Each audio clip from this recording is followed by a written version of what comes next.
Let me start with something that's uncomfortable, but it's important to talk about it. A lot of people taking the LSAT right now are aiming too low. Not because they're lazy, not because they don't want it badly enough, but because they're using an outdated map. LSAT scores don't mean what they used to mean. I've been teaching the LSAT since 2005, and over the past 21 years or so, I've seen a massive amount of LSAT score inflation. The consequence is a score that feels strong today would have been an incredible score not that long ago. But today, it unfortunately often puts you in a very crowded group of applicants who all look just okay. And if you don't understand the changes, you could do everything right. You could study hard, hit your goal score, and apply smart, but still end up confused and surprised and disappointed by your outcomes. That is why so many applicants are saying things like, I was above last year's median, I thought I was competitive, and I don't understand why I'm waitlisted everywhere. And that confusion is simply a consequence of score inflation colliding with old and outdated expectations. Let's break down what score inflation actually means. It doesn't mean the LSAT is fake or that high scores are meaningless. What it means is simpler. It just means that high scores are more common. That is it. There are more people scoring in ranges that used to be rare and outstanding. And when more people occupy the same score range, the value of being in that range reduces significantly. Think about it this way. If only 5 people run a marathon in less than 2 hours and 10 minutes, that time is incredible. It's legendary. But if 500 people or 5,000 people do it, it's still impressive, but it doesn't carry the same weight. That's what's happening on the LSAT. Now let's talk about the problem of score compression. People will think a 170 is a 170 or a 173 is a 173. Those numbers don't change. And numerically, that is technically true, but functionally, there is a massive difference over time. The top of the LSAT scale has become compressed. That means more applicants share the same scores or similar scores, and small differences carry less weight. As a consequence, admissions officers see clusters of scores and students are not standing out in quite the same way. So when you say, I got a 171 and you pat yourself on the back, admissions is thinking to themselves, okay, so did a lot of other people. That doesn't mean your score is bad, but it does mean it doesn't automatically lift you the same way it used to. And one major reason for the LSAT score inflation is accommodations. And everyone kind of tiptoes around this because it's uncomfortable. But the truth is that extra time accommodations are no longer rare, they are structural. And this matters because time pressure is no longer a shared constraint on the LSAT.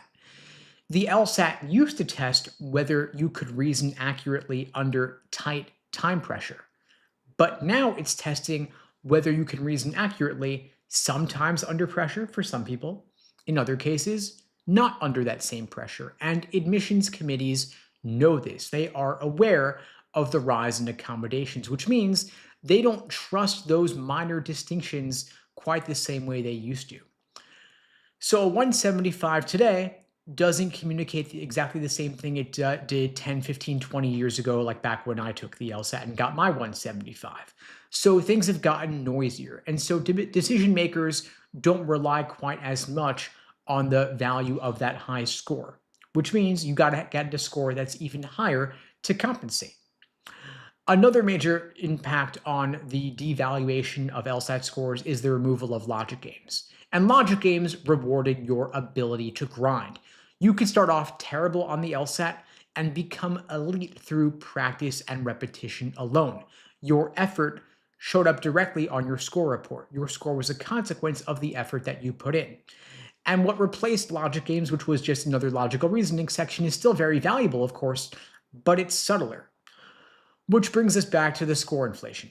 There is a band of LSAT scores that feels safe, but no longer is. Scores that sound elite and impress your friends and family, look great when you post on Reddit, they don't actually separate you in a competitive admissions pool the way that they used to. So people land a 170 or a 171 and they think to themselves that they've done it enough. But admissions doesn't ask, is this a good score? They're asking, How many people have scores like this? And the answer is more than you might think. That's why, long story short, LSAT score inflation means you probably need a higher score than you think you do because the distribution has changed. And most applicants are calibrating off of last year's medians or online anecdotes or outdated advice. But here is the key insight.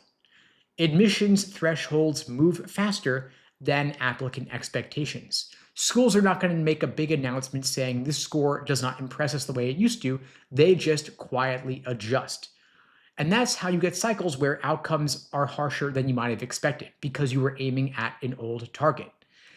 And so people will ask me, what kind of score do I actually need to get into a top 14 law school? Or what kind of score do I need to get a full ride to law school? And the honest answer is it's higher than the minimum you're currently comfortable with. Not because you need a 180, but because in an environment where scores are compressed, those minute differences make a massive difference. And so the difference between a 171 and a 175 is enormous, even though it only might look like 4 points. And so if your goal is a top law school or you want serious scholarship money, barely competitive is no longer a safe place to stop and throw in the towel. And that's especially true if your GPA isn't what you might have liked it to be or your background is not elite. And law schools expect you to retake now. It is normal to retake the LSAT multiple times. And if you can show an upward trend, even better, because improvement itself is a signal. It shows that you're persistent, you're willing to adapt, and you're willing to fix your weaknesses. And that differentiates you. And plateauing near the top is pretty common now.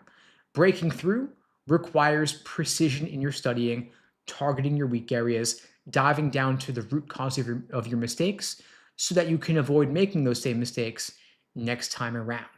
And logical reasoning is where you can separate yourself because with logic games off the test, logical reasoning is now 2/3 of your score. And it's doing more work than most people realize. Most people are under preparing for it. They'll treat logical reasoning like, if I do enough questions, it's going to click. And that might have worked when fewer people pushed themselves into the top ranges, but it doesn't work anymore. Separation is now a consequence of your having a true command of the material. That means you know what the different question types are, you know how wrong answers will reliably try to trick you, and you can even predict the right answer before getting to the choices. Most test takers read, then they search, but stronger test takers predict the answer, then they confirm it in the choices. And if you want a higher score than you think you might need, that's going to be where it comes from. And the sad truth is that it's not just LSAT scores compressing, it's GPAs compressing as well. GPA inflation is real because different majors have different degrees of grade inflation, and law schools are aware of that. And admissions knows this, which is why GPA alone isn't going to reassure them the way it might have used to. They want overlap. They want both your GPA and LSAT as two separate signals, both pointing to the same conclusion. So if your LSAT score does not indicate that you are an outlier, the rest of your application has to support that idea that you are truly an outlier. And a lot of people will sabotage themselves by thinking they need a hook, so they try to manufacture uniqueness in their applications or in their resumes. They try to dramatize what's a pretty ordinary or cliche experience. And admissions can see this instantly. And so ironically, when the environment is more competitive, demonstrating restraint will actually stand out. So if your application is calm and coherent, it's going to beat your trying to manufacture theater pretty much every single time. And my goal here is to recalibrate you. LSAT score inflation does not mean that the test is useless. It just means the number that you think is enough probably is not enough. The T14 LSAT score medians are all now 170 to 174, and so you ideally want a 175 to maximize your admissions. And if your GPA is below their GPA median of 3.9, you want to have above a 175 to compensate. And so if you want strong outcomes, if you want a T14 admission, if you want a full ride to law school, your target LSAT score likely needs to be higher because the field has moved. So you don't want to stop early or throw in the towel early based on outdated assumptions. And of course, LSAT scores will continue to rise. They will continue to compress the curve. They can change the test, but they cannot manufacture preparation. You get to decide what you put into this process. Your LSAT score still is the biggest point of leverage you have in the process.